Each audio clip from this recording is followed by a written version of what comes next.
Hi everybody! Welcome back to another Salty Sports with Brian, and you might recognize this chap next to me. Nah, they won't. No? I'm beardless. Oh, that's true, you are beardless. This is, what's-his-face, that you recognize from the amazing podcast Salty Language, available at various links that will be available, you know, at the bottom of the page here. This is Fair Tony. enough. I'm Brian, of course. So, let's talk some sports. Guest starring on the Salty Language. Guest starring, you are correct, sir. This is my show, don't you forget That's it. right. So I figured we'd kick off with, you know, the biggest story in sports right now. Linsanity? Yeah. All right. What So, you got? You know, it's funny because at first I was like, oh, you know, Should I look at you or should I look at the camera? yeah, whatever you want to do. I normally just stare at the camera, but since you're here, I may look at you instead. Fair enough. Whatever. But, you know, the story with him kind of kicking off, you know, it was a good story. Guy comes out of nowhere and then plays well. Right. And then it got to where... Average-sized Asian boy. Right. Which is odd. And then it got to where it's just like, I mean, I watch a lot of ESPN, so I was just like, oh, enough already. Yeah, it became Tebow style. I mean, I don't watch ESPN nearly as much as you do. Did you see that that I retweeted the other day? Yeah, it was like once every 93 0.94 seconds. seconds. 0.94. Yep. 0.94? I thought it was 93. No. Wow. Yep. So he's mentioned, what, almost once a minute Yes. on ESPN through a week. He was mentioned that often. Okay, I can see how that could get a little aggravating. Oh, yeah. I mean, like, everything's Linsanity this, Linsanity that, and it was bloody irritating. But, you know, all that aside, I mean, it's still a good story and what have you. How do you feel about, like, the chink in the armor stuff? That's more of what I wanted to talk about. Because, you know, we're both very much a free speech kind of peoples. So at first, I'm kind of like, I don't know, I don't know. I hate to see somebody lose their job. Right. But at the same time, how do you not know this? Like, the guy said he didn't know anything about it. The argument is, what, it's a phrase he uses all the time? Yeah, and it is. I mean, a chink in the armor is something that's... phrase. Yeah, it goes all the way back to, like, you know, jousting days, basically, Yeah, you know? Because it was meant to mean that there was a soft spot in the armor. It wasn't, you know... Right. It wasn't meant to mean a Taiwanese basketball player, but... It wasn't? No. Shit. Yeah. Better delete my Twitters. I know. You know, and then the anchor who said it was suspended. And, you know, Well, the anchor said it was suspended, and an internet dude was fired. the guy who wrote the headline was actually fired. Yeah. What I think is interesting is if someone had said the N-word in a title or something near that offensive, you know, maybe not even the N-word, but just something else that's offensive to African Americans or Latinos, whatever. Like LeBron spooked the competition? Yes. Okay, that's a great one. So what's weird to me is that they repeated it on shows. Well, of course. That's what they do. Well, they don't normally, because there's been various things that have been offensive, that have been said, that have been accidental, or, you know, you can debate whether they are or aren't. But anyways, on First Take, the day after this, the first thing they did was they were like, this writer was fired for saying chink in the armor. And I'm like, okay, if it wasn't okay the first time... That's what I hate. Right? How is it okay to keep saying it? It's like how the news can say the N-word. When I say the N-word, everyone knows what I'm saying. Right. Now, oddly enough, in a similar thing, when Imus said nappy-headed hose, that was everywhere. They kept saying nappy-headed hose. Yeah. Well, they would sometimes censor hose. Even though the most offensive thing in that phrase is not the word hoe. It's actually the nappy-headed part. Because that's something that goes back to, like, slave days. Right. So, I don't know. And then, was it the New York Post or Times? One of the two had an article that said Amasian on it. And people are flipping out about that because it's like... The Asian League are losing their shit. Yeah, it's like, well, why does his nationality have anything to do with it? And I mean, I do agree with that. Right. But it's like, I don't know, I don't think we should be dropping the hammer and firing people. No. I mean, should they be suspended? Probably. Yeah. But the other question is this. Who allowed that to go on the website in the air?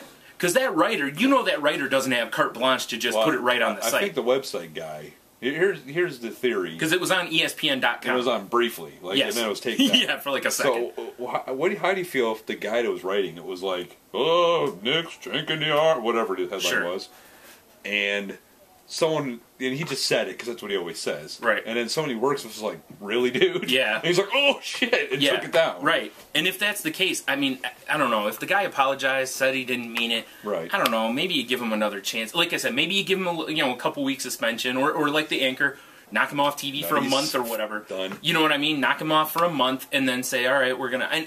And honestly, I felt the same way about Imus. I don't like what he said. And the part that bothered me the most about Imus was he hid behind, I was just joking. Yeah. He didn't go, I was kidding, I'm sorry if I offended anybody. Right. If he had done that, I would have been like, you know what, kick him off the air for a couple weeks and move on. You know what's the problem? Is he apologized. You don't apologize. Yeah. Just move on. Right? Yeah.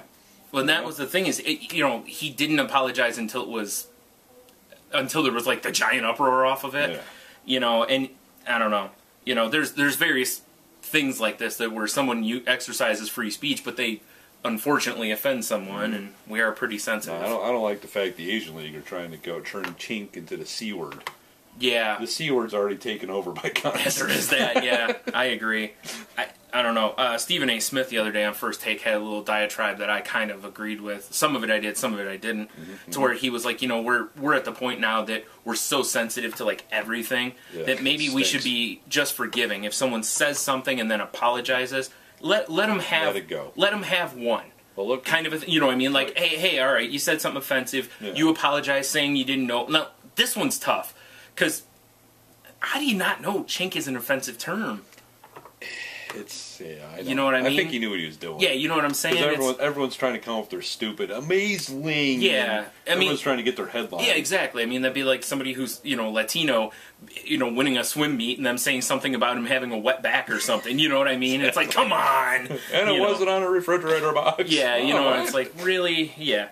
There's just certain words that it was like certain terms. Like, I don't know, did you hear, I think it was on ESPN or something, someone referred to, they were talking about Lynn, and they were complimenting him, talking about his game. Right. And they talked about how he's shifty, and he's hard to defend because he's shifty. Mm-hmm. The Asian League had a problem with that because shifty is an old term that's offensive to... because it would mean sneaky or like ninjas and all this stuff. And I was like, see, you're grabbing at straws in my opinion on that one. They're saying shifty as in he acts like he's going left, and when that defender moves that way, next thing you know, he's blowing past you to the right for the layup or whatever. That's a total compliment in basketball or football. Yeah. If you say a running back is shifty, you know what? Look at the crime rate. A lot of African Americans are arrested, but that doesn't mean... I mean, dude, LaShawn McCoy, his nickname is Shady. I mean, if his nickname was Shifty, I wouldn't have a problem with it, because if you watch the man run, he's shifty. Right. It's like Barry Sanders. He gets you going one way, and next thing you know, you're picking up your jockstrap while he's taking off the other. Yeah, the Asian League can go screw. Yeah. That's what I say. Enough of that. So, it's insane, though. It is. I don't watch basketball, but I know about it, so it's a story. That's what I'm saying, yeah. It is similar to the Tebow thing like that. Yeah. So I saw you, you sent a thing to our Salty Language email, but I figured we'd cover it here, which was the Aikman thing. Right. Because for those who don't know, Troy Aikman said that he feels that... football may be dying. That football may die, may be on the decline because of concussions and... Overexposure. Mm-hmm. And he said he wouldn't let his kids... He doesn't want his kids playing football. Right. Coming from the guy who, even after he retired because of concussions, like a year later... entertained the idea of coming back to football, even though doctors, his wife, everybody was like, yeah, maybe you shouldn't do that. Troy, no. Yeah, I think it was like his wife finally was like, it's me or football, and then he was like, okay, maybe I won't. Yeah, I was like, but whatever. Was he have 3 rings? 3 rings. Be happy. I know, right? You got to play with Emmitt Smith and Michael Irvin. Just everybody looks at you as one of the greats. Maybe not like Montana level, but you have 3 rings. You can't. You're in inarguable territory at that point. The only way you get into untouchable is to get to 4. He's free in Texas. Yeah, I would imagine.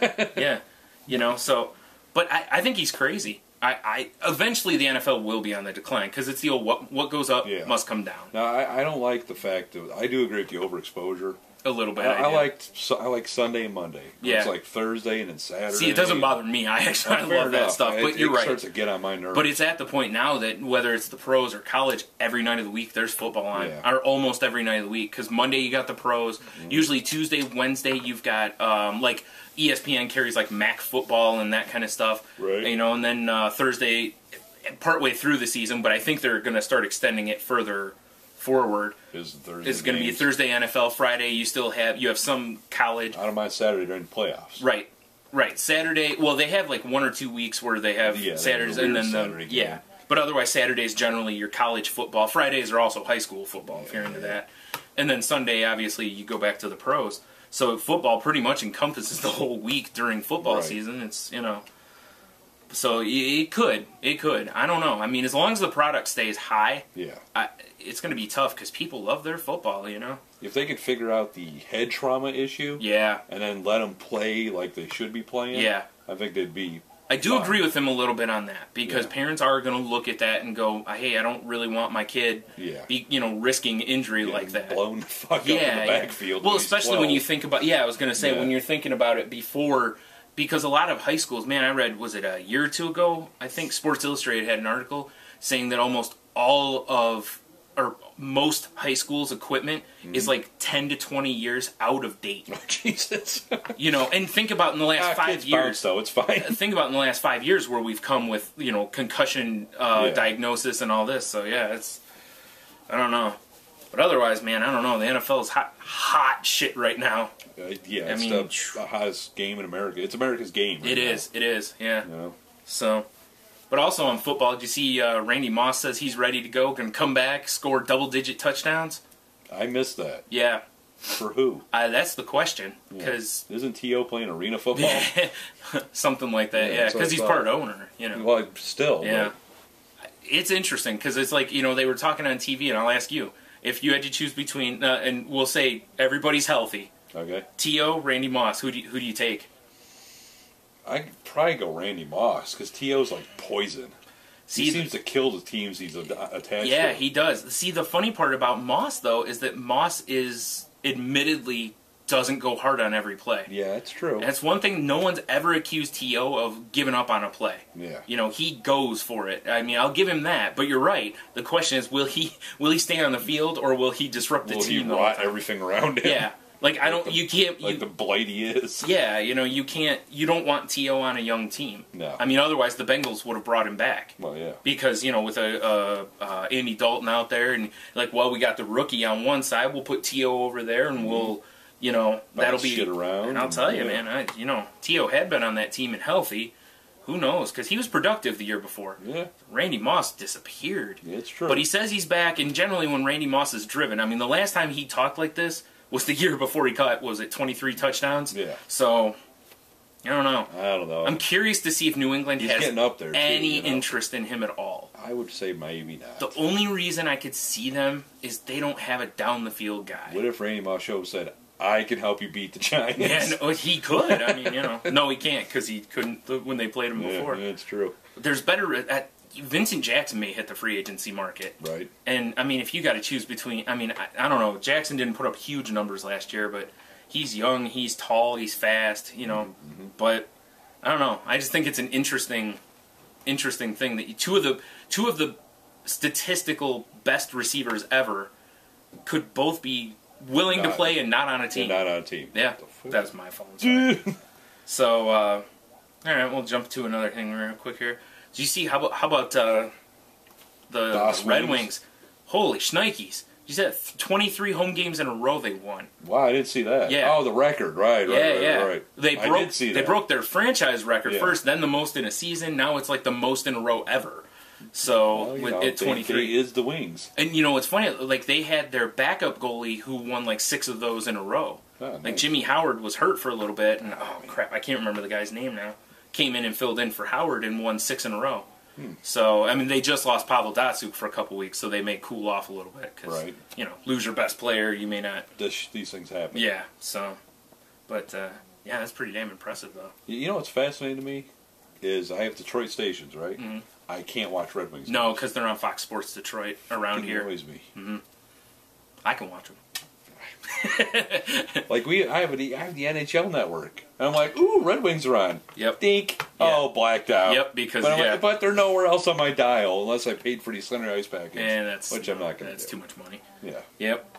So let's see, what else do I have here? Do some internet exploring. I'm sure I can find a feed somewhere. Yeah, I'm sure you can. Yeah. There has to be one somewhere. There's got to be. I've often wondered why they don't. I mean, I know that if the real answer is they want you to buy the total package of it, but I've wondered why they don't do that for single teams. That way, picture you're somebody who travels, right? All right, well, I'm not going to be able to get the Red Wings in every market, every night. You know what I mean? Like, say you fly to China to sell trinkets. Yes. Or actually pick up trinkets to sell here. You don't even have to fly to China. I mean, you could just be going to... You're going to find new trinkets. Oh, okay. All right. You know?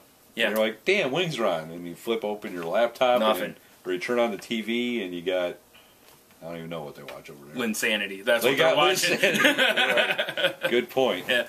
No, yeah, but, you know, I've wondered that, though, because, you know, like I said, if you're from this area, you want to watch the Wings, say you're flying to California, maybe they're playing Toronto. That game's not on in California.